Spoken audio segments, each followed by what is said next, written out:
Tracheotomies. If you're watching this, you probably have respiratory problems due to damaged lungs, long-term unconsciousness, damage caused to the nervous system, airway blockages such as tumors, infected epiglottis, or anaphylaxis due to allergies. or fluid buildup due to an inability to clear lungs caused by paralysis or serious lung infection. But sir, what is a tracheotomy? It's a good thing you asked, Branson. A tracheotomy is when a hole, called a stoma, is cut into your trachea. This creates an extra airway to breathe from if your upper airways are blocked off. Or a way to suction out your fluid if your lungs are full and need to be pumped out. But I still don't get it. What conditions would cause me to require a hole to be cut into my throat? Well, Timmy, if you have happened to block your airway by swallowing something big and large and having it stuck in your throat, you may need the extra airway to bypass the blockage. Anaphylaxis from allergies or injury may also be the reasons for the alternative airway, as well as cancerous tumors. You may have birth defects causing more and more airways to be narrowed. You might possibly have issues that affect respiration, such as being unconscious or in a coma. Brain damage caused by stroke or severe head injury, such as a concussion, paralysis, conditions that cause the damage to the lungs, such as cystic fibrosis or pneumonia, a condition that causes progressive damage to the nervous system, such as motor neuron syndrome or Guillain-Barré syndrome. You could also have fluid buildup in the lungs, causing breathing difficulties and increasing the chance that fluid may become infected. You may become unable to cough due to pain, muscle weakness, or paralysis. You may require a tracheotomy to clear your lungs of fluids, such as lung excretion and blood. But Timmy, do you know how to tell if you have an airway obstruction? It's elementary, my dear Branson.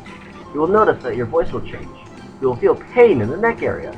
You will cough, bleed, and possibly do both by coughing blood. You may even possibly drool and start wheezing with restlessness and shortness of breath. Well, now I know why I need a tracheotomy, but it can't be as simple as a hole in your throat. Oh no, Branson. It's a very complicated procedure requiring a very steady hand, as well as knowledge of the muscles and tissues in your neck. First, the patient is put under general anesthesia so they feel nothing during the operation. Then, the neck and chest area are sterilized with a disinfectant such as the iodine. The patient's head is then placed on a pillow, extending the neck. An incision is then made across the neck, either horizontally or vertically. The skin is then separated and pulled apart to reveal the underlying layers of the neck.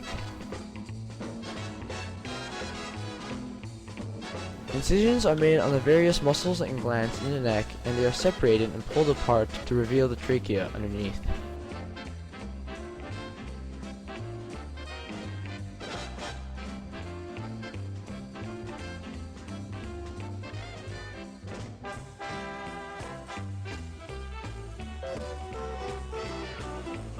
An incision is made on the trachea itself, either on the second or third ring, or between the tracheal rings. The tracheotomy tube is inserted and the incision is closed using sutures, which are needles with threads attached. Dressings are applied to the wound, and it is fastened to the patient's neck using Velcro straps connected to the neck flanges.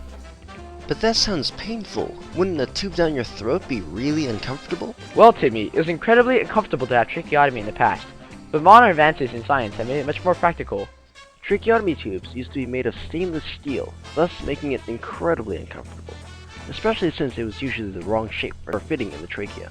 To solve this problem, modern-day tracheo tubes are made with thermosensitive PVC, allowing for a tube to be made which is initially rigid for easy insertion, but softens to fit the contours of the patient's trachea. Even though all this technology is so advanced, daily care of the tracheotomy area is still required to prevent infections and skin from degrading. To do so, you must apply hydrogen peroxide to cotton swabs and brush them against the area around the stoma and under the flange of the tube. Using rolling motions, the area is cleaned from the center outwards. Rinse the area with a water-soaked cotton swab and pat dry with gauze. Inspect the skin for infection and apply ointments using the same rolling motion, and replace the tracheal ties. Even though it's a lot of work, one must be thankful for having all these technologies.